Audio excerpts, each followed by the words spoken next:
Big round of applause because we actually have our next guest here. It's the one and only Keith Allen.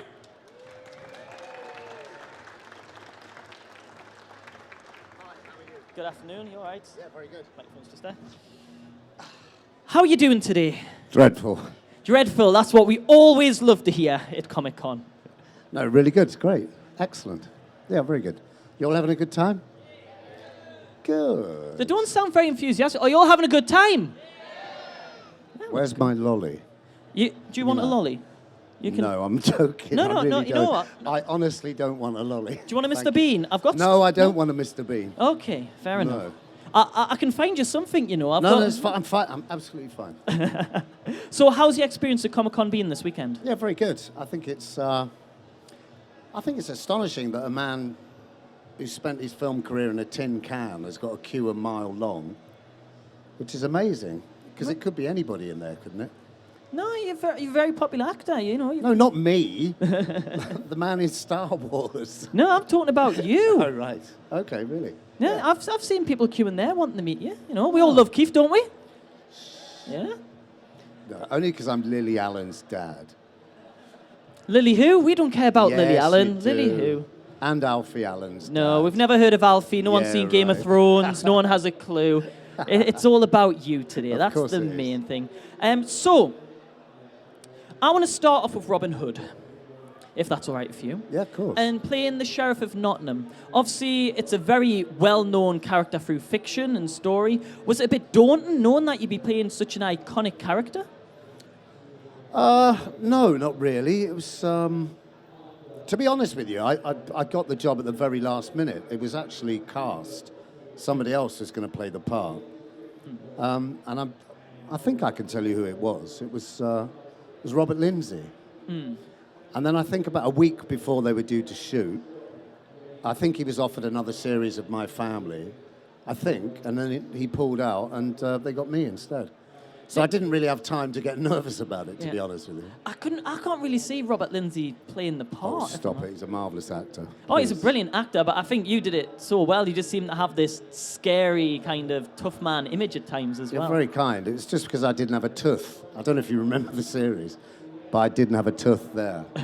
And it was actually knocked out by one of the actors by accident. But it became a part of his character, you know. I used to slip different coloured teeth in. So what was it like filming for Robin Hood? It was great, depending what time you got there, really, because we filmed it all out in Budapest. And in the summer in Budapest, it hits 40 degrees regularly. And those of you that know the show will know that we wore a lot of leather and fur, and a lot of the soldiers were actually wearing real chainmail. So it was incredibly hot and tiring. But worth it. It was good. Do you like filming different locations rather than just the UK, like going to America, filming Budapest and everywhere like that? I'm at that age now where I'd rather all the work that I did was in my back garden, to be honest with you. So if I could get in a series called Keith's Garden, I'd be more than happy. Just do little theatre productions at the bottom of your garden, maybe? Absolutely, yeah. I'm sure we could make that. That'd be quite good, actually. Get it on Actually- ITV or the BBC, Keith's Garden, Yeah. and we'll just have a different show every week. Keith's allotment, absolutely. So you've just recently appeared on Kingsman. Yeah, I have, yeah. What was that like working with Julian Moore and all of the cast there? Well, it was great. It's, I mean, I don't know how many of you have seen the film, but the scene that I do with her at the beginning is quite an iconic scene because it sets her up. I won't give it away what happens to me. But, no, it was great. It was scheduled for a day, I think, a day and a half, and it took 5 days to film. Wow. Yeah, it was a long time. You had animatronic CGI dogs and stuff like that in the scene. But no, it's great. And actually, I did rather well out of it because I asked the producers what they were going to do with the set. And it turns out they were going to throw it away. And I was so horrified at the idea of the waste that I took the set. I've got the set. Yeah, it's for your wife's diner, I believe. Is that correct? That's right. I opened a diner because I took the set away. Yeah. So you had to hire big lorries to kind of take the set away, and a 60-foot Arctic lorry and went in there and took loads of the set away. is the diner all set up now? Was it October? Or was it October? No, it's been open for 4 months. It's doing really well. It's great. Yeah, oh no, I think it's a nightclub you've been... Yeah, that's next door. Yeah, you've got the nightclub next door, and you've got the diner. That's right, yeah. Yeah, that's really impressive. That's very hard work. Yeah, and if people wanted to visit the diner so they can feel like they're in the set of Kingsman, whereabouts would they have to go? Stroud. Stroud. Yeah. See, that's all south to me. And if you're there on the right day, you can get the Keith Kingsman burger, which is a burger with 2 bits of hot dogs sticking out of the edge of it. That sounds like a very interesting meal. Yeah, it sells quite well, actually. But no, that's really, really interesting, the fact that the sets just kind of disappear and not get used again. Well, the problem with them is there's so much of it that the cost of storing the stuff just doesn't make it viable, you know, and yeah, it just gets burned, it gets thrown away. It's so wasteful, it's ridiculous. So basically you could get like a full living room set for your house or anything like that from like future ones. Do you want that sofa still? I've got to say that the sets on Kingsman were extraordinarily well made. I mean, a lot of sets, they're very flimsy because they only last for the length of the scene, you know. And, yeah, but these were incredibly well made. Now, Taron, who's also in the Kingsman, you also appeared in Eddie the Eagle. Yeah, I played his dad. Yeah. So now, obviously, you didn't get to interact with Taron very much because he wouldn't have been at the set and everything like that. But is it a shame that you didn't get to see him at all or work with him again in Kingsman? Our paths crossed once or twice. We're both Welsh, so we always have a good chinwag when we meet, you know. Great actor, Taron. Brilliant actor. So what was it like working on Eddie the Eagle? Yeah, it was good. It's nice to wear a wig, nice to have hair again. It's been so long. It was great. It was really good fun, actually. It's great. Yeah. Are you able to ski at all? I can ski, yeah. But I didn't have to do any skiing in that, obviously, because I was his dad and he didn't ski. But yeah, it's. I knew a lot of the people that went out to Austria, I think, to film it. Have you seen Eddie the Eagle, Edwards? Any of you? Yeah, it's a great movie. I've got to say, it's a brilliant feel-good movie. But the photography of when he skis, when he does the 90-meter jump, there's an amazing shot which is actually following him down, and then it goes above him. And it was a stunt cameraman going down behind the stunt man on that slope. There were 2 of them, and he overtook him when he took off. Wow. I mean, amazing stuff. Really, really brilliant. That sounds pretty dangerous as well. Yeah. Awesome shot, though. Yeah. Awesome shot. Now, if you've got any fan questions, I'll be coming out in about 2 seconds, so have a think if anyone would like to ask questions. But because you mentioned Alfie and Lily as well, what's it like knowing that their kind of careers have also shot up as well? Well, it's great to be known as Alfie and Lily's dad. No, really good. I'm very proud of them. Very proud of what they've done. They've done remarkably well. Yeah, I'm just a proud dad, really. Would you ever be tempted to go on to Game of Thrones at all? No. No? Not your sort of thing? I've never watched it. You've never watched it? No. For no other reason other than I've never watched The Hobbit or anything like that. It's just not my game.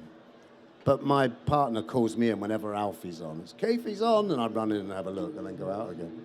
Well, he's definitely one of the highlights in the show as well. Yeah, so. I've heard what happens. He carries, apparently, there's a kind of show that goes around, and there's Alfie's appendage in a box that goes around the world, so I've been told. Right, do we have any fan questions for Keith at all? Would anyone like to ask about Robin Hood or anything like that? Got a very, very shy audience. Well, that's all right. It's a good job I've got lots of other questions as well. There's one... one at the back there. All right, brilliant. I'll just run across. Do you prefer playing goodies or baddies in roles? To be honest, mate, it doesn't make a great deal of difference to me. I think you'll find that most parts that I've played that I've not played a baddie, people don't remember. They just remember the baddie bits. So, you think I play baddies all the time, but I don't, actually. I have no preference, to be honest. Although I have to say that writers tend to write very good baddie bits, So, yeah, it's good on that level. Okay, next question here from the young lady. Where are you from, Wales? So whereabouts in Wales are you from? No, I understood. Of course I understood you. Where are you from? Whereabouts are you from? My steak. Maestig. Siarad Cymraeg?